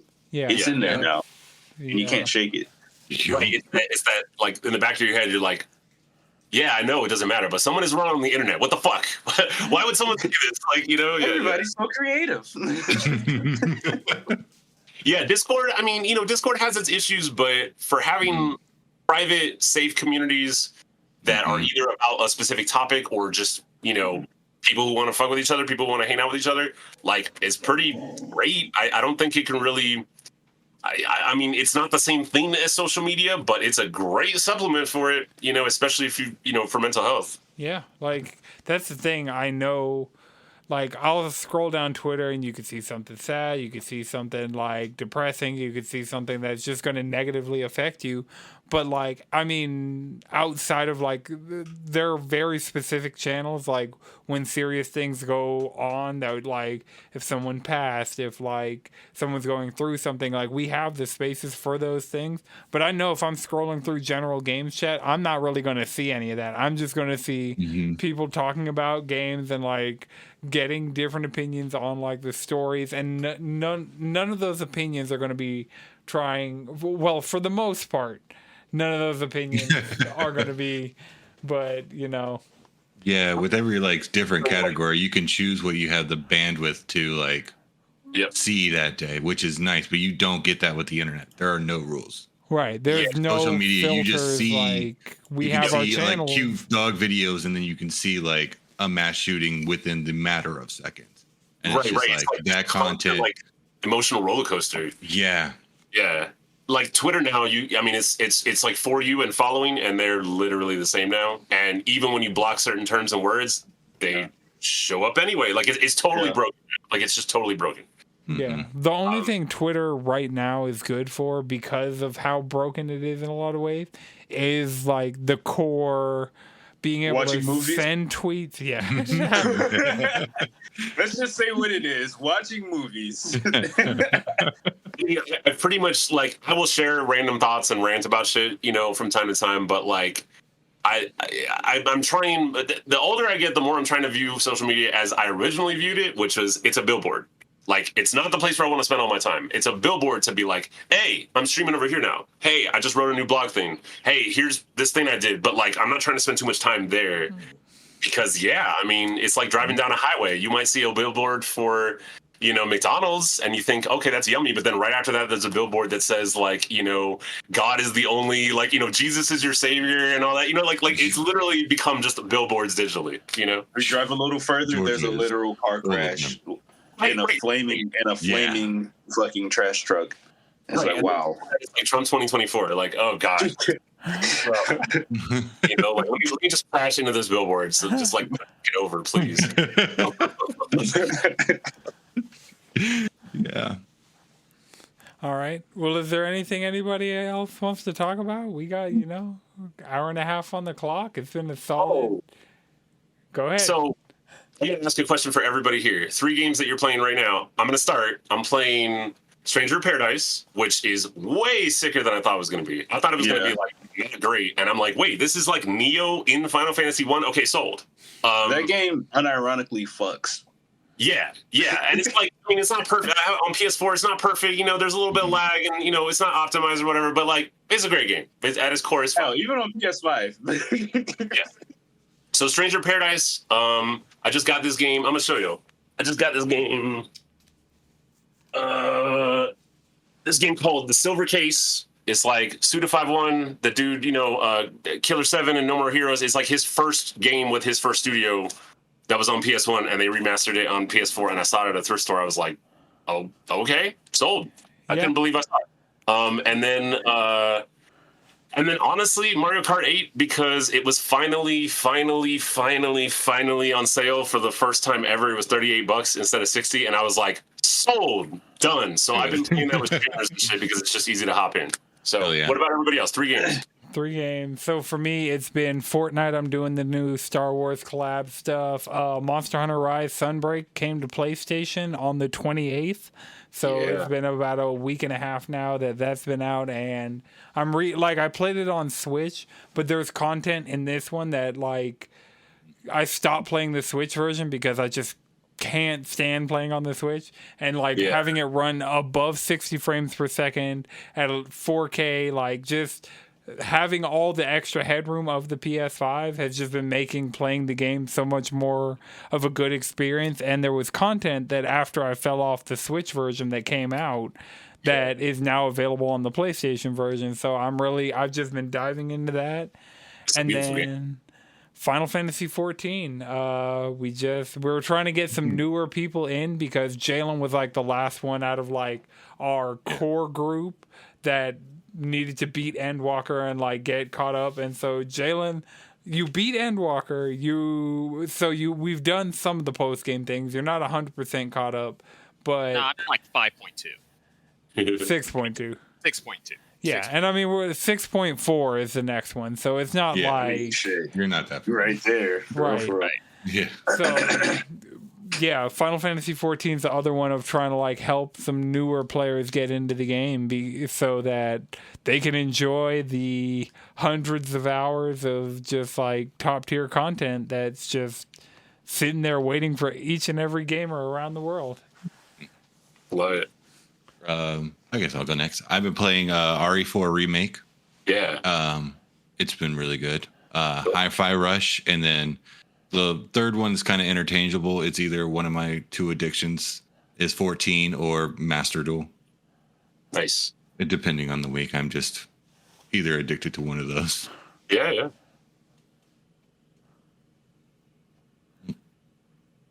14, because that's always on the docket. There's always more to do. I'm trying to get my Astrologian to cap. I'm enjoying that healing. It's a lot of fun. I'm also working on finishing SMT5. I'm doing nice. a whole bunch of extra side quests and stuff because I'm trying to get that the true neutral ending for the extra boss fights.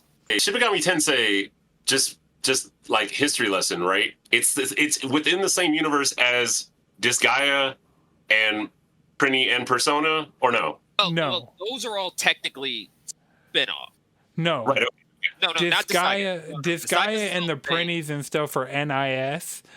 Shin Megami Tensei and Persona and like Digital Devil Saga. Like Soul all Hacker. of those are Atlas, and those are all like they share like enemies, they share like themes and stuff. But as far as Disgaea, like Disgaea's NIS, and I know some of the NIS stuff. Another NIS game. Yeah. I know the NIS stuff, but yeah, the Atlas stuff and the NIS stuff are separate, especially now that Atlas is owned by Sega. Right, which is like I never thought that would happen. That's crazy. But SMT's fun. I do need a Digital Devil Saga remaster. I really do. Like, it's so good. It's so good. Yeah, I only played one. I don't remember which one it was, but it was on PS2, and I loved it. It was great. It was amazing. I haven't touched it in forever. Just a really good two-parter, and I need that remaster. But SMT 14, and I'm playing the newest MiHoYoverse game, Honkai Star Rail. Yeah. How is that? A lot of people have been telling me it's cool. It's a fun RPG. It's a fun RPG. Your protagonist is literally a wet raccoon of a person who goes through garbage cans. And every character finds it weird that your character consistently goes through garbage cans. That's right. It's a fun game. It's just one of those, like, you just got to be careful because it's still a gacha game. Like don't like it too much because then you might spend your whole life savings on it. Right. Don't get too invested gambling on characters. Like, that's basically it. But same team as Genshin, right? Yeah, same company. Okay, cool. Same company, but instead of like that open world, cozy hack and slash, it's a more story-driven, cozy story-driven, turn-based RPG. Okay. I didn't realize it was turn-based. Oh, yeah. Cool. That's dope. Okay, yeah. So with me, like everyone else, I've been playing 14. We are addicted, I fear. Yeah, my main thing, I've just been grinding out some of my other classes, just trying to get them to the point where I can like level them consistently. Because I mainly want to level my machinist, but it's so low that I can't even do the rest of my daily slate. But besides that, Sunbreak came out. I was going to wait and hold off to get it, but I couldn't. everybody else was playing. I'm like, fuck. If I play now, there won't be such a big gap to where everybody's just coming down to help me type shit. And I can really start like grinding. I think that's what I'm going to do this weekend is like just do some more like Monster Hunter grinding. And then besides that, I've been on the Pixel remaster. I finished Final Fantasy 1 like probably because last week's episode I was fighting Chaos. I just didn't beat him yet, but I beat him after the episode. I tried going to 2.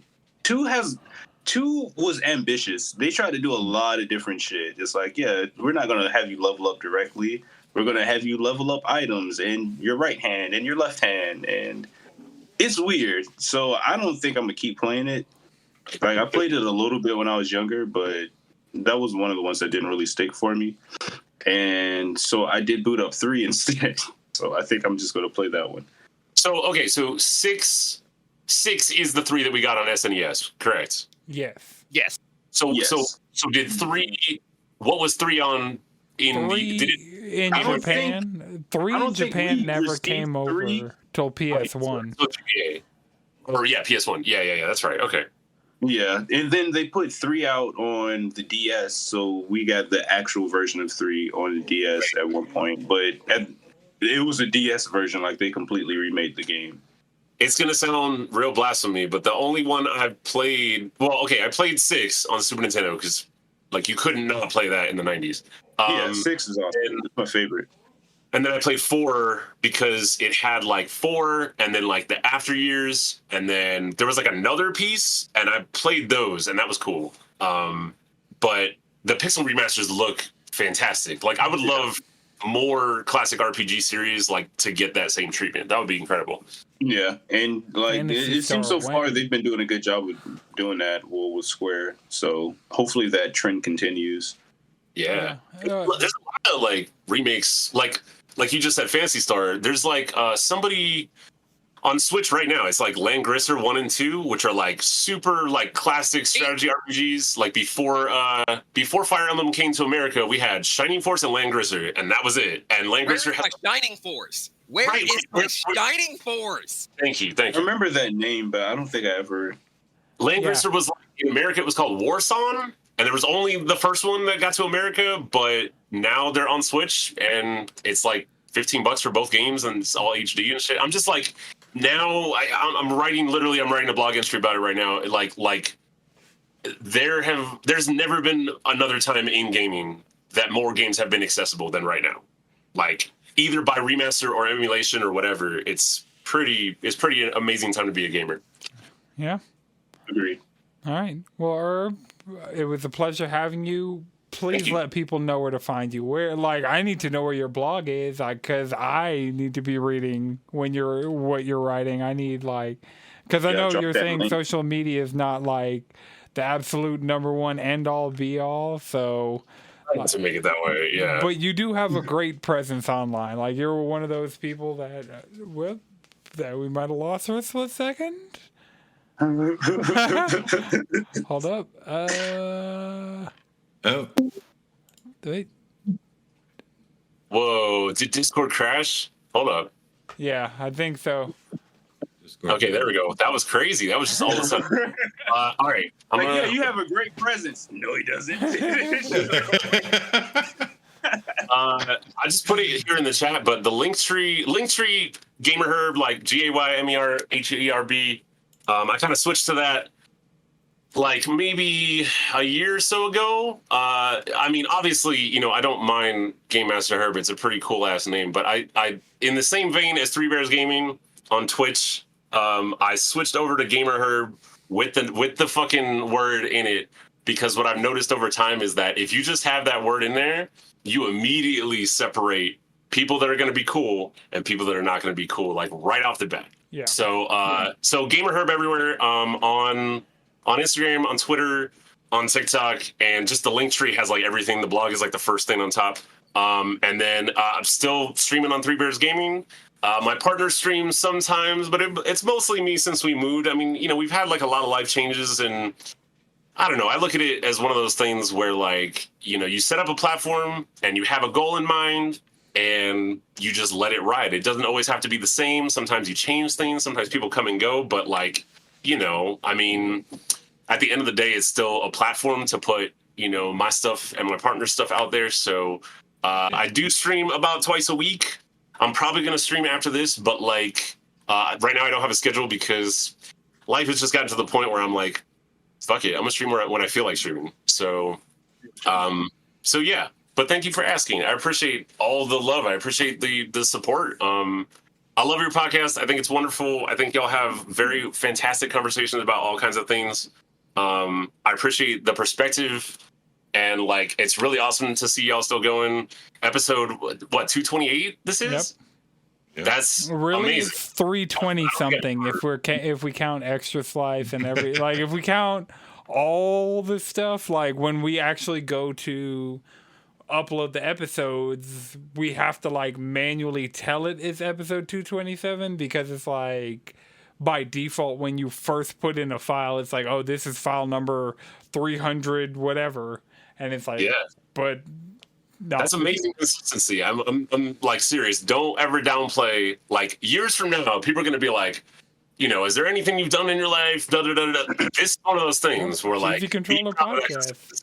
That'll be something. Like, it'll be on Spotify. It'll be on Apple Podcasts in perpetuity. Like it's one of those things that is like, I'm proud to have made it, and I'm proud to have kept putting it out there, and like I intend on keep on like. It's gonna take. It literally took a fever of over 100 to make me miss an episode. So that's love right there. That's love. That's amazing consistency. Like you should definitely be very proud. Like I mean, I can't think of many things I've kept up ever that long. Right. Maybe streaming, I guess, but there are other podcasts that I've listened to that have had huge audiences that I've seen come and go in the span of the time of us doing this. So yeah, right on. Well, full support. I'm happy to share whatever. If you post about it on social media, like let me know. I will tag. I will retweet. Oh yeah, this should be up probably by Tuesday afternoon, and yeah, I'll definitely tag you, do the Instagram story thing, do all that stuff. Cool. Well, thanks so much for having me. All right, thanks for coming. And remember, listeners, you can follow us all collectively around the internet, cheesycontrollerpodcast.com. Follow me on Twitter, that cesspool that I'm addicted to, @Anton6 with 3 X's. Chris, where can people find you? You can find me in the Discord. Jalen. So you can really just find me in the Discord these days. All right. Fuck that crap. Come play Master Duel. Madrid? Yes. Speedwagon X on Twitter. All right, this has been a Know It's Good production. The video version is edited by Lana Twisted Mind. The audio version is edited by Akumasanti. Until next time, keep it cheesy.